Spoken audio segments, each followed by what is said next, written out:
Thank you, Madam Vice Chair. As you've seen in our prior hearings, President Trump summoned the mob to D.C. on January 6th. Before he went on stage, he knew some of them were armed and prepared for combat. During his speech, he implored them to march to the Capitol, as he had always planned to do. By the time he walked off the stage, his supporters had already breached the outer perimeter of the Capitol at the foot of Capitol Hill. Since our last hearings, we've received new testimony from a security professional working in the White House complex on January 6th, with access to relevant information and responsibility to report to national security officials. This security official told us that the White House was aware of multiple reports of weapons in the crowd that morning. We as a committee are cognizant of the fear of retribution expressed by certain national security witnesses who have come forward to tell the truth. We've therefore taken steps to protect this national security individual's identity. Listen to this clip from their testimony. What was the consistent message from the people about this idea of the president to walk to the Capitol? To be completely honest, we were all in a state of shock. Because why? Because it's just,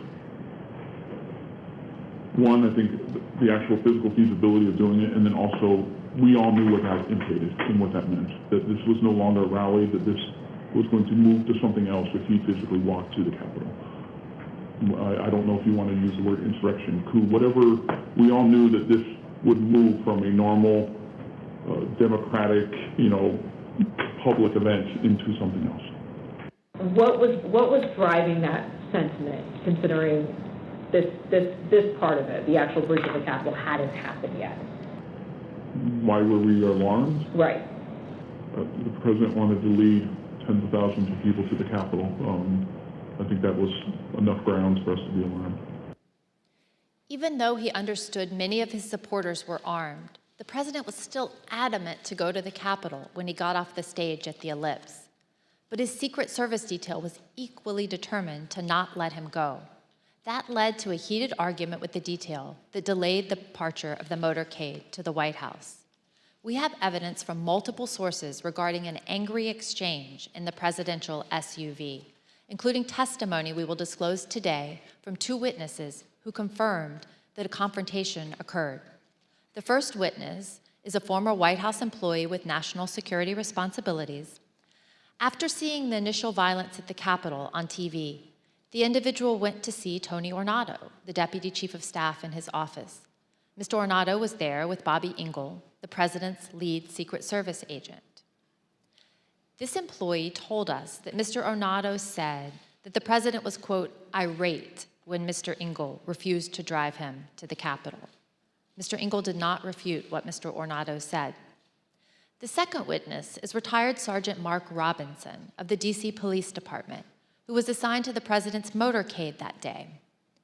He sat in the lead vehicle with a Secret Service agent responsible for the motorcade, also called the TS agent.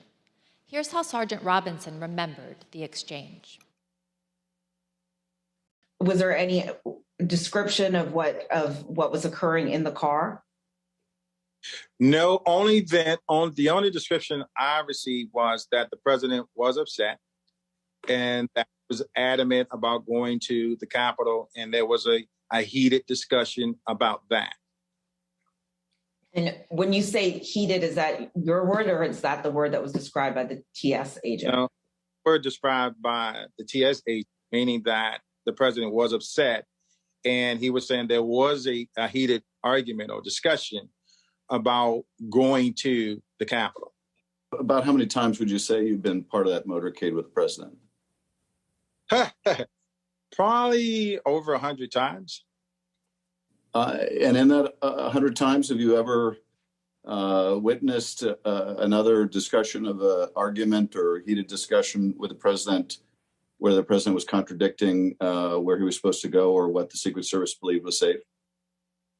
No.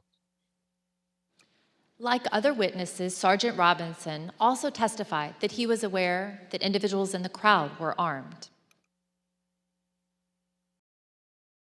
Yes, I believe he was on a special events channel, and I was monitoring the traffic, and so I can hear some of the units pointing out to individuals that there were individuals along Constitution Avenue that were armed, that were up in the trees, and I can hear the units responding to those individuals. And so there's always a concern when there's a POTUS in the area. And like other witnesses, Sergeant Robinson told us that the president still wanted to travel to the Capitol, even after returning to the White House. So at the end of the speech, what was the plan supposed to be?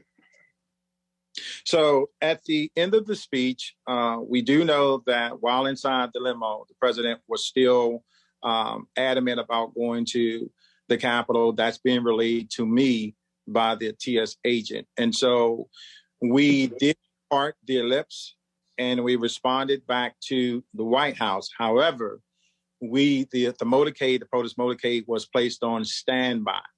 And so we were told to stand by on West Exec until they confirmed whether or not the president was going to go to the Capitol. And so I may have waited, I would just estimate maybe 45 minutes to an hour, waiting for Secret Service to make that decision. The motorcade waited at the White House for more than 45 minutes before being released. The committee is also aware that accounts of the angry confrontation in the presidential SUV have circulated widely among the Secret Service since January 6th. Recent disclosures have also caused the committee to subpoena yet further information from the Secret Service, which we've begun to receive and will continue to assess. The committee is also aware that certain Secret Service witnesses have now retained new private counsel. We anticipate further testimony under oath and other new information in the coming weeks. After the Secret Service refused to take President Trump to the Capitol, he returned to the White House.